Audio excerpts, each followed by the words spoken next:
يوم اللي سبنين علونا اللي كيتش ثاني أنا أفكر كله أنا ما تيك أبغى واحد يا ألفاتني سيران نقول سني هاتي هي سبان كي اللي الحمد لله جمعتشون نقول سنة ركون نقول سنة أكبر باريتي سنة نقول سنة نالولاني نركضتني يعني تسجبين نقول سنة إننا كان إنسان قدسني سنة كسنا قدسان سون هرّا فري أرجعت تجرت فري ساني سامو إنسان سجافيتنا أرجعني جرت إننا كماتيو فينا ما فكوا هنجرو كنا في سنة رجوكوتي هدون جمده يا تاو مالي جوجان تون أكد أفتولة أني إيجاد ومن توريلا أبدين كوني أكد يبي سنة رجو سنة جنجرات سنة جنجات إدو سيجله نار إيجان تور هرّا درام بوتا قدام أفكابني خدوراني على يشوف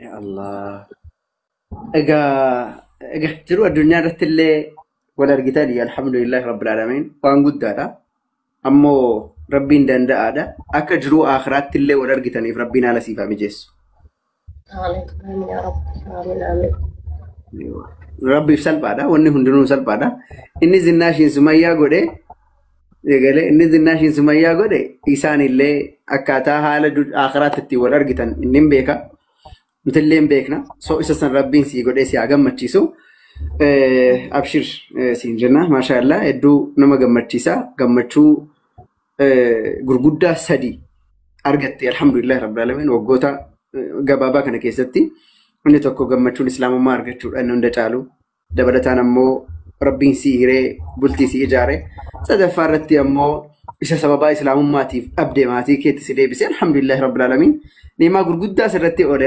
ربي كيتي لي نيما سنيف غلطا قالچون رحمتين توله آمين يا رب يا رب إلا ما سفكات يبدي من وفتا ديرا لكن وفتا توبا كنو جولة نيرا إسلاما وفتا نمون إسلام هاوين تيجا سايزي أباكي يتي تقول لها رويقا أكا سان إسلاما تقلي نبديك والله بكاچون نما وفتا ديرا إسلاما وفتو كيسا توبا هدون جالدنا قافتو إن شاء الله نجرى قلبيت يا حيث إنها بقى كانت اللي الحمد لله يعني ربي فيان وفكنة إسن لنا كامانتي ونن أمد كيستي دعائي ناقود هذا ربي وان دان دا إذا كان سدمو أكا نافقو دو أبدين كبا أكا تأوف ديما نيتين كيسي كي راحة نارغتنا أكا تأمو أبدين كبا نمني تكوكاد أسا بانسا فاميلين سا نمني كريستانا تكو غافا الدنيا كان الراديمي إرا صدقاتشو متي رحمة ربي سلوكاداتشو يوندن ديتو في وانت إسلام ما جعلن جرو وانت الدنيا كان حيثتي مالنا ما فيتا وجد نموت إسلام ما انكمني في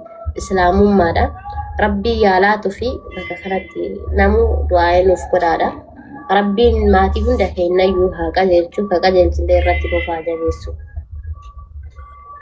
أبشري إيه والله سينا نقفي ورا ما تنساني أمانتا براكي سجرانون دا يو ربين إسلام ما كنا في رب سانا عقم ماتشيسو أبشر عايزش إن شاء الله ربي سيكرنا عندك سنة وقت وجرتنا ربين كرد دافي ربيني إن شاء الله بإذن الله ندن دا أدا ني وانا تيادرو نيا كيسي أغوت هاي سميان قلمي أتقو برباد مال مال تأوفيت برسيستو مالي دين إسلام الله أكبر الله أكبر ربي مالك ديكا نوتي جولين إسلام ما تلوفني دعوا قروف شانسي هدو قبل إسن جالا نور رافضتان وان جدي فين قبام فكينا أني يو باسبورتي كولا لاني باسبورتين كيا مكا كريستانو ما تنجر إننا أتي مكان كيا كندا مالف سميان ديم تاون أنجران سببين أن زناشين ترى سمية تتأي فهم مفيدا داسي قال بكة تنتي مالا نرقد چانسي داوا نرقد أكينا سيخاسا يجون أتي مالي في إسلام كريستانو ما كي ساباتي راني أكا غافي تغافة نغافة تاني بكة كانت تداوا قرو دفيون ديم نلي وان دركي داوا سيغوز سجر سببا كان تأي فان كي سابهي إسلامة إننا نمونا كيا چانسي قبا إسلام ما خنمو أول شيء beekuudha beekumsa irratti hundoofti akkuma social media kanarra xiqqoo shakka duraanitti irratti bahee irraa bade mana barumsaa oola bakka barnootaa oola barataa jira of duratti dammoo inshallah barachuu keessa barsiistuun akka dhuftu abdiin qaba waa takka qabatanii bahaniin barsiisanii keessa gadi bu'anii baratanii hubatanii beekanii ka barsiisanidha.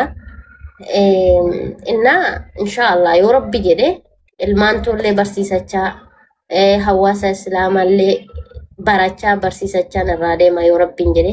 Kanaaf kaayyoon tiyyaa barsiisuudha inshaallah yoo rabbi jedhe diin islaamaa kana kaddamuudha. Yoo ani jabduu ta'e jirtullee jabaataa deemti. Jalqaba haadha waan ta'eef madrasaan mana keessatti bultii ofii qabachuu ilmaan ofii barsiisuu akkasumas dammoo hawaasallee barsiisuudha.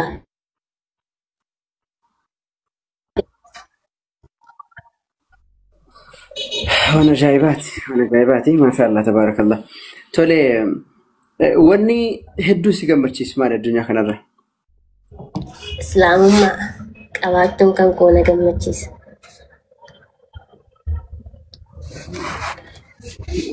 وني سيغدسيسو مالي Wanti na gaddisiisu alhamdulillah ni jira jedhee yaadu hanga ammaa keessatti humtuu nan gaddisiisu garuu dammoo wanti na hawwu keessatti yaani rabbi waa hunda danda'a. Ummata kufurummaa keessa ummata namoota gabbaraa jiran kana gaafa laalu na gaddisiisu hedduu rabbiin qajeelummaa kennuuf jedhe waan akka isaanii garaa na nyaatu hin jiru. Kadhattuu islaamummaa qabu kadhattuu karaarra taa'ee kadhatu san caala ummata islaamummaa hin qabne kanatu na gaddisiisa. Mikinaatum osoo abbaa qabeenyaa fedhe ta'anii osoo khairii dalagatanii yoo islaamummaa hin qabaanne zeeroodha. Ajrii ittiin qaban hanga fe'e maaliif gara laafaa fi kennataa fi arjaamaan taane jechuudha. Yoo islaamummaa hin qabaanne zeeroodha. Kan eessatti kan ibiddaa ta'ani waan ta'eef jechuudha. Taadhaa uummata kana caalaa wanti nama gaddisiisu hin jiru. Garuu immoo kadhattuun tokko islaama ta'e yoo karaarra taa'ee kadhate inni maal qaba beektaa? Qabeenya caalu laa ilaaha illallah Muhammad rasuulallah qaba. Uummata kana dhabee kan gaddaan. أنا جايباتي والله وأنا جايباتي وراتا أكا كينيا كان مال دامتا ورا كريستيانو تا يوكان مو ورا أمنتا براغر إسلام ما تياموف مال لو دامتا Isaanii wanni naammoo jiraate jalqaba irratti obsa. Kan beektaa namni tokko gaafa bahee waa barsiisu uummanni kiristaanaa kun akkuma argaa jedhamu si arrabsan akkuma seenan ati maaliif amantaa kenna akkana goota garuu xiqqeessuu miti barsiisuudha. Isaanitti maal fakkaata? Amantaa waan arrabsanitti fakkaata. Mikinaatum ni jaalatani waan ta'e waan irra jiru san. Daawaa keessatti warroonni daawaa lafarrattis godhan, miidiyaa irrattis godhan. Namni kamiyyuu akka wallaalummaa kiyyaatti ani wanni dhaamuuf obsa. Waan obsa caalan jiru arrabsamtus rukuttamtus waan feetes taasu obsi hanga amantaa kennatti hin buunetti obsaadha ka barbaachisu. ربي نفسها اسمه فاكنه ايه والله رسول ربي عليه الصلاة والسلام صحابان تكون نمني تكون سانغا في النمبر رد الدبي أني رسالي أبسط آمني فكنا رد آمني في أبسي وانجود دارا وانتو تربين وانتو تا أجسدي تانكيسا وانتو نربين من دان سالي إسابة يوكان مولا أبسا ملت ربين جدا كيسا تكو أبسطا ربي نفسك نندك إنها كن نفسك أبنا نم كبرنا نمنوان أبون كبو ربي نفسك فاكن أوكي أشي كريستيانو تاو مال أمتا كريستيانو تا شبسو جالا أولا أكا دبسن مكناتم قرآن سن دبسن جلق برد كانوا موفي بيتشا لغايا بران يعني جيتشا كيسيتين وكا جيتشا نموتتين وكا جيتشا باستريتين ديمو مجرا wanti nani dhaamuuf macaafumaa fi isaanumti bicha wal beeku gaafa macaafniif isaa wal beekani kabraa barachuuf hubachuun isaaniif salphaadha. Gaafa moo macaafa hin beekne bahanii nama arrabsuu fi gowwoomanii jecha namaatiin deemuu taati malee yoomiyyuu jijjiiramuu hin danda'an. Gaafa waan ofii kabaran ta'e dammoo salphaadha. Bahaniis barsiisuu kan nama biraas barachuu. Kanaaf dubbisaa kan keessanuma awwala ishii dubbisaadha. Na gaafi biraallee yoo qabaatan ta'e obsaan kabajaan islaamummaan abbaan fee fakkeenya yoo abdii gaafatame abdiin bakka sana deebii wallaaleen ta'e islaamummaan deebii dhabdee osoo hin taane abdiitu bakka sanatti deebii sana wallaale mikinaatum ilma namaati waan ta'eef yoo abdii wallaale namni biraan ni deebisaaf waan barbaadan gaafachuu danda'an jechuudha.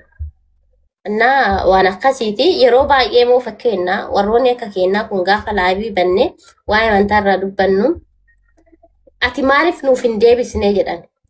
Osoo abdiin taa'ee jiru harkaan islaamaa meeqadhee osoo kiristaanni tokko na gaafate ani hin deebisuuf mikinaatum namni ana caalaa islaamummaa kana barachuudhaaf awwalarraa kaasee miila duwwaa deemee jira gaara ba'ee jira itti dhoobatee jira itti beela'ee jira rakkoo hedduu itti arganii barsiisota baratanii nullee barsiisanii sadarkaa kanaan ittiin nu gahanii jira. Osoo isaan islaamummaa kana barachuuf sadarkaa kana gahanu aniin wallaaltuu reefuun taa'ee isaanirraa barachaa jiru kun isiniif deebisuu hin danda'u. Mikinaatum tokkoffaa irratti warri beekattu jira. Lammaffaa irratti immoo kabajaa fi jaalala ustaazota kennan nuti qabnudha. Osoo isaan taanu nuti isiniif hin deebisnu jechuudha. Wallaallee osoo hin taane ka beeknullee isaanumaaf dhiisna. Mikinaatum nu caala sirriitti abraarra'anillee isin hubachiisuu waan danda'aniif jechuudha isaan. Innaa waan akkasiiti waan feetan gaafadha. Manni keenya yeroo kamiyyuu banaadha. Ustaazota illee dhuunfaadhaan isaa ta'u waan feetan gaafadhaa mirga guutuu qabdan. Awwala garuu kan keessan baradhaa. Waan ajaa'ibaati. Ijoollee gara islaamummaatti dhufaniif oona maal dhaamta? Ijoollee kiristaanummaatti dhufanii akka wallaalummaa kiyyatti wanti dhaabuuf yoo jiraate akkuma durattuu jedhe amantaan islaamaa fakkeenya maanaa laa ilaallallaa gaafa fudhanne awwalli ishee maalidha ilmu beekudha miire amantaan tun maal irratti hundaa'atti beekumsa irratti hundoofti namni tokko rabbiin ofii gabbaruuf salaatuudhaaf akkaataa salaata san beekuu eenyuuf akka salaatu beekuu itti amanuudhaaf itti gabbaruuf akkasumas dammootiin dammoo namallee itti waamuudhaaf haqa jedhame jalqaba beekumsa irratti hundoofti. Kanaaf namni tokko yoo salaati eenyufan salaata maal jedheen salaata jedhee beekuu qaba miire dirqama isarra jirudha. Awwalli erga laa ilaallallaa dhee rabbiif ragaa bahe lammaffaa irratti maalidha salaata salaatu. Salaata ofii gadi dhaabanii salaatuu qabani waan ta'eef akkaataa salaataa barachuu maanaa laa ilaallallaa kana barachuu shirkii irraa bilisa ta'anii rabbiin ofii gabbaruudhaaf jalqaba irratti beekumsa irratti hundoofti. Akkasumas dammoo namni tokko islaamummaatti gaafa dhufe waa hedduuti isa mudata. Ati amma qulqulluu ta'e waa hundarraayyuu bilisa ta'e dhiiraaf jecha deemtee birriif jecha deemtee warra dhiiratiin illee duraan dubartii qofaanidha amma faashiniin gara dhiiratittis geeddarameera. Birri si bitan islaamni qabeenya si bitanii waan akkasii waan jedhamu jira.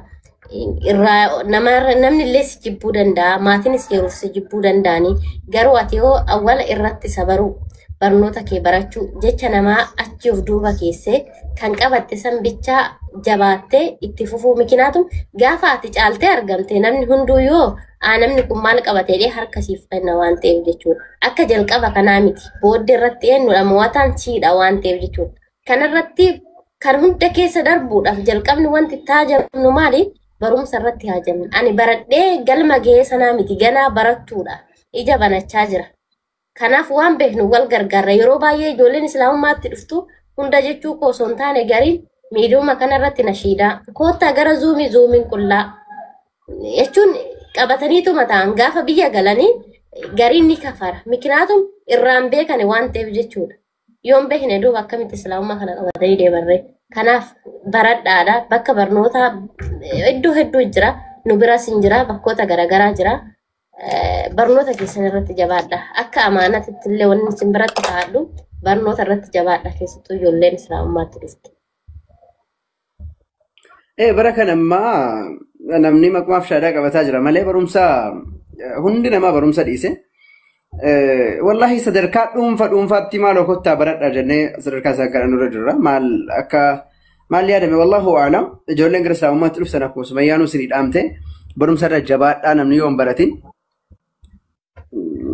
namni hin baratiniif namni hin amaniin aguma qubni kun lamaan wal caaltu wal caalan xiqqishoodha jechuudha. Maaliif jennaan amantii keerraa deebi'uufis dhiyoo jirta shakkuufis dhiyoo jirta. Bakka faayidaan qabu jechuudha. Yoon baratin faayidaan qabu islaamummaa qofaan maqaadhaaf jechuun yeroo jennu immoo ijoolleen gara islaamummaa dhufanii maatiin illee gaafii gaafatu waa hedduu jira kanaaf maqaa dhoofne malee ijoolleen musliima islaamummaa irra guddatan illee barumsii hunda keenyaafuu dirqama rabbiin hunda keenya nu barsiisu nu alaaffisu hayyee sumeessitti illee dheeresse gara goolabbiitti fidaa jirra inshaalla yoo rabbi fedhe asumaan ammallee warra neerumin yoo maal dhamta warra neerumin caalaa jalqaba warra ijoollee islaamummaatti dhufan fuudhaniif akkam beeyta gaafa ijoolleen islaamummaatti dhufte kootu barumsa si barsiisna caalaa ijoollee dhiiraa bar firiizii martee minaamina deemtu kana bar bakka nama islaamummaatti dhufe ofiifuu bara jechuun gana shaadaa qabachuun isa barbaachisu jechuun waan isa hafu waa hedduu jira akhlaaqa qabaachuu akkaataa itti bulfatu beekuu rabbiin ofii irratti sodaatu salaata fi salaatu waa hedduu barbaachisanna namni sana ijoolleen kennas ijoolleen islaamummaatti dhufte kun yeroo jalqabaa kana beektaa nama hedduu wayii irratti isaan barreessa jechuudha isaan maal barbaadan baay'een isaanii hunda jechuu koomiti nama uffata sirriitti uffatee firiizii mammaree suuraa seeran ka'ee poostii godhe kana waan akkasii fedhan isii galee yootiin nama hin taanetti ka'anii too hidhamanii takka yoo turani yoo heeruman nuun hin mari'atanii gaafa bo'an bichaa dhufanii nutti bo'an gariin bo'ee yookaan kafara gariin bo'ee waan akkanaa narraa fuudhee akkatti nagatee akkatti ilmoon irratti ibsi akkas jedhanii qabuwaanitu jira namuma islaamaa kan hidhanii islaamummaadhaan madaalan jalqaba irratti nama islaamummaadhaan madaaluun dura namni kun nama akkamiiti diin ofii awwalli wanti ilaalamumaadha diinidha miire diinii kan akkamittiin jabeessaa jira jedhanii irra ofirratti ilaallachuu barbaachisa. Innaa ijoolleen dhiiratillee ijoollee kanatti warri dhaqxanii barreessitanii dhaqxanii osoo maatiitti isin ergatii waa tokko godhin nikaa godhattanii bakkee irratti gataa jirtanii sababa keessaniin namni tokko islaamummaatti gaafa dhufu rabbiin ofii laalee yoo dhufe ta'e nama laaleen kafaru jalqabumarruu nama laalee ka dhufe moo namuma laalee kafara sii galee islaamummaan amantaa musliimni moo hordoftoota isaati. Nuti kalaaluu qabnu islaamummaa malee musliimtotaa miti abbaan fa'aa asirraa waan barbaade gaafa ta'e dantaa kennaa miti mikinaatum nuti musliimtotaan hin bullu ka bullu quraana rabbiitiin bulla waan ta'eef innaa ijoolleen islaamummaatti dhuftan tokkoffaa kana ilaala lammaffaa irratti namni adaba qabu seera qabu ofii isinitti dubbachuu iyyuu gaafa sodaate gaafa nama isinitti ergee nama akkasii sana feeta sodaata wayii nama bultii wayii hin bulfan nama jireenya uffachuu hin dandeenye wayiitti fakkaatanna nama isin saalfatu isin qaanfatu san borullee akka isin kunuunsu beekaa namoota akkasitti hidhamaa moo hidhamuun dura jalqabumarrayyuu baradhaa bultii keessanis qabachuudhaaf awwallee oo barachuutu isin barbaachisa muddamtanii jireenyatti seennaa gaafa gabaan akkas isinitti baay'atu kana kan nama hammatu hunduu isin jaalatu booftillee barsitti marameetuma si hiddamiire kanaaf wanti sitti maramu hunduu lakkina jaalateetiin jedhin kasitti barreessu hunduu si barbaade jireenyi si barbaade miti kanaaf kan ofirratti eeggadha kan of bulfachuu hin dandeenye siyyuu bulchuu hin danda'u waan ta'eef ijoolleen dhiiraa kennallee ani wannan isinii dhaamu hin jiru warroonni akkas godhaa jirtani of eeggannoo godhadhaa mikinaatum rabbiin biratti sitti gaafatamtan kanaaf yoo dandeettani kunuunsaa bakka waa hundaa ta'aa fi obboleechallee abbaallee hiriyaallee yoo gadditellee akka hiriyaatitti irraa qooddachaa bakka abbaa manummaatti dammoo akka abbaa manaatti bakka hiriyaatti immoo akka hiriyaataa fi waa hunda ta'aafiitiin ofitti qaba. Ani wallaahin akka abbaduu osoo hin taane fakkeenyaani waa'ee abbaa manaa hiriyaa hin dubbadhu calumaan jedha yeroo baay'ee mikinaatu gochaan naaf jiraachaa jira waan ta'eef amma fakkeenya yoo nana aarellee tasgabbaa'inaan jecha aaraan na cinaacaa wayiitiyyuu obsa qaba inni hedduu nama obsa qabudha.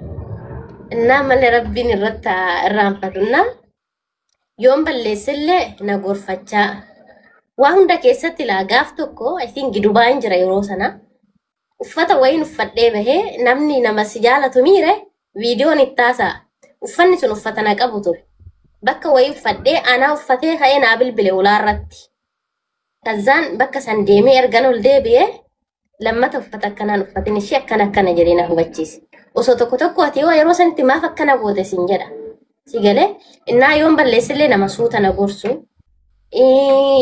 bakka barnoota ittirree nama na jabeessu innaa nama akkasii rabbiin isiniif haa qoodu kanaaf dhiironni illee of tasgabbeessadha nama akkasii ta'uufi yaaladha sin jedha warroota heerumne moo haasilaa isaa singiriidhanis haa ta'an mirga isaaniiti namuu heerumuu kaayyoonuma qaba bakkuma yaadan san hin geenne jireenyi biyya namaatis harka irra caalaa namni biyya namaa jira jireenyi biyya namaatis ni ulfaatti. Sanuma saniif jecha gariin dammoo warroonni akka kan keessanii singilii waan ta'aa jiruuf isaanillee singilii ta'anii ta'aa jirani waan ta'eef normaal no. Galatoomi. Eshi rakkoo qabu haa ta'anii taa'aa jedhamtaniittu ayyee taa'aa. Eshi xumura irratti sagantaa keenya illee gara goolabbii finnee jirra. Yosti dheeressine asumaan dhiifama siin jecha. Xumura irratti waan abbaa caalee minuutii nu godha. Sagaleen deddeebisa. Okay. Xumura irratti waan an otoon dubbadhee jettee yaaddu kanan sin gaafatin yoo diraate dubbadhu lammaffaa immoo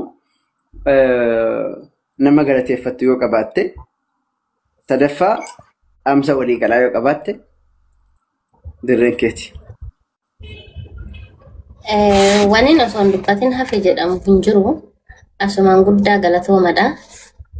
Maaliif bas xiqqoo hanqina anarras isinirras nurra jirutu wayitu jira akkuma waliigala keenyatti jechuudha. Hanqinni sun maal beektaa namni tokko fakkeenyaa gaafa shaadaa qabatee dubartoota maashaallah ijoollee qaraan yeroo baay'ee imoo keessa oolan hedduu qabna zuumii keessa oolan hedduu qabna si galee dubartoota keenya jechuudha. Wallaahi dubartoota akkam warqee qabna uummata asirraa sirbu kana bichaami. Al tokko gaafa na dabbare garee imoo keessan deemu. Gareen imoo kun hundi akka namni itti arrabsaa jiru kana miti. Ani imoodhaan hin qara'u garuu nan to'adha yeroo baay'ee jechuudha. Nan laala irra deeme. Maashaallah harka irra caalaa dhiira caalaa dubartiitu qara'a garee keessatti. Ijoollee islaamummaatti dhufte kanallee akkuma dalagaa mana arabaa dalagan birrii arganna jennee dalagannu ijoollee tana dhuunfaan itti barreessa. Dirqiinis haa ta'u irratti bilbilaan salacha'amina jechuudha. Fuudhatu ofitti makaa yoo dubartoota 100 qabaanne ji'a tokko keessatti namni 100 yootiin shaadaa qabate namuu habbaa takka qabateera la. Si galee yoo taanillee silkii isinirraan kaasni irra bilbila ana fakkeenya akka kiyyatti akka sanaan godha jechuudha.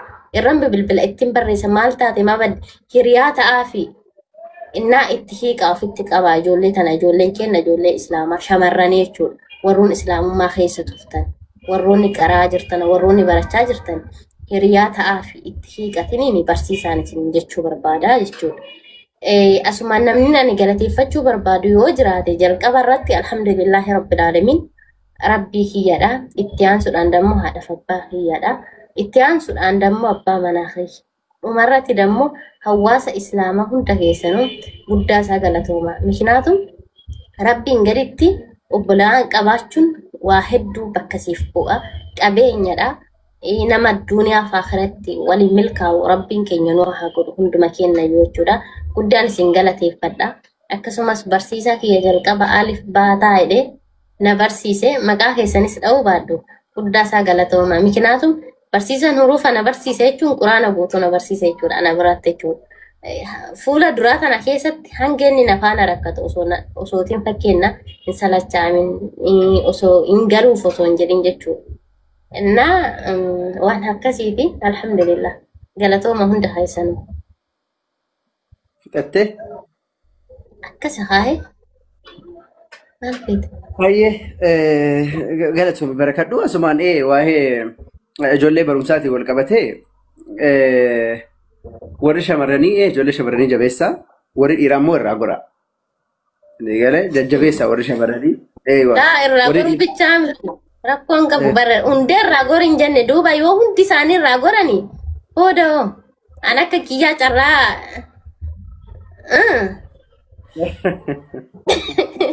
gaariin keessa jira hundi irraa goraan jenne namni itti amantan bichaan itti dhaqaa hin jedhe malee خير إن شاء الله. شمنا قلي مكامنا قلي أيه ججبات دا دراك يسمى جولين كريستا أمور أفتح دوغا بتشوف ججبات دا ورد إيراس مو ورد شمراني ترى يفتشورا ورد إيراس هذا كبتن جبيس أسير الليل سنة قافوا بالشات تاني وانتنا ما فنتنا يشوفر بعد مالي إن ريفتنا الرجودا ورد سنة التريف شو قبل ورد إيرا تريفت دا ورد إيراس هذا كبته barsiisaa hiriyaa godhadhaa goddanyaa godhadhaa wajjin jiraadhaa warri shamarranii saadaa qabatan jajjabeessaa warri shamarraniillee warra dhiiraa duuka fiiguu dhiisaa dhugaa rabbi qumnaa garagaa amma qumnaa garatti jirra warra namni tokko yoo saadaa qabate namni dhiiraa tokko callisanii bajalan fiigina yoo namni nama sanqee keessi antanaan raasina obsaatas gabbaa'ate akkasittidha. Dabalataan ammoo dhaamsa otoo Sumayyaan geggeessini waa'ee namoota faarsuu namoota jala fiigdanii namni kamuu gara islaamummaa dhufu alhamdulillah rabbil alamin namni dhufe baga dhufe anaa dhufu jennaani yeroo diinni namatti roorrise namarraa raddii godhuun bareedaadha. Obboleessa muslimaarraa nama kamiyyuu raddii irraa godhuun barbaachisaadha. Garuu yeroo hunda nama jala fiigdanii nama leenca koo manaamanii koo hin jedhina no. Namni nama leencis leenci bosona jira namni mana keessa jiraata leenca koo manaamanii koo hin jedhina namni dhugaa se'uu danda'a. Isinii galee gaafa sin leenca koo jettan dhugumatti namni sun leenca of se'uu danda'a. Kanaaf nama jala fiigina aga danda'ametti nama rakkateen gargaarra akka dhuunfaatti illee nama laafee hin jabeessina nama jabaate immoo caalatti jajjabeessina. Kana achitti kingiif kuinii lafa kaa'a sumeedhaan illee kuiniin jedhina ebeluun illee kingiin jedhina.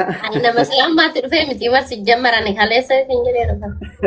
Akkan beektaa namni bootaa malee gaafa bootaa si henne wallaahi inni kufta si galeemu fakkeenna abaluun akkana jedheensa kaarra islaammaatti dhufeera miti. Namni sun bakka barumsaa yoo qubarraan qabu islaamummaa yoo qubarraan qabu bar faaruun asirratti isaa ajjeesee jira. Si galee dubartoonni keenya silaa arjaadha. Namni kun biyya keessa jiraata. Rakkataadha. Ittiin arjoomne dhiisi. Inni birrii san qam godhee walitti gurratee yookaan biyya jijjiirrataan. Biyya yoo jijjiirratee kufurummaa isaatti deebi'enna. Garaa laafuun illee sadaqachuun illee keeriidha. Alhamdulillah nuti ijoolleen islaamaa dhugaadha garaa waliif laafna. Garuu likkiitti goradha. Batala ijoolleen keenya ijoollee shamarranii rakkataa meeqatu maatii keessan keessa rakkataa meeqatu biyya keessan keessa jira. Nama islaamummaatti dhufe gargaaruun osoma jiru garuu likkiitti goradha. Gargaaruu yoo feetan nama islaamummaatti dhufe namni kun rakkatee jira gaafa jetta fakkeenna namoota biyya keessa jiru kan akka ustaat abbaa caalee kanafaa karaa garee shaadatiin isaa ta'u karoota akkasiitiin nama akkanaati waan akkanaa godhuu barbaade namni kun maalirra jiraedha qoradhaatiin nama biyya keessa jiru nama itti amanta sanitti qarshii ergaati namni sun amaanaa sana seeran bakkee isiniif yaa ga'u malee bilbiluma wal jijjiirtanii himuudhaan seentaniituma deemtaniin gargaarina wallaahi innaa daangaa goradhaa inni biyya ittiin jijjiirrata malee amantaa jijjiirrateetii miti kan of eeggadha. Akkasi dhageessanii jirtu disuutuma adeemnu waanuma hunda keessatti iddoo keessan gad dhaabbataa godhadha. Yaa'u bakka tokkotti moominni boolla tokkotti laman kufuu jedhan yaa jara keenya. Moominni bakka tokkotti boolla tokkotti laman kufuu jedhan. Waanuma hundaafuu wanni darbe singaa nugaa waanuma hunda keessatti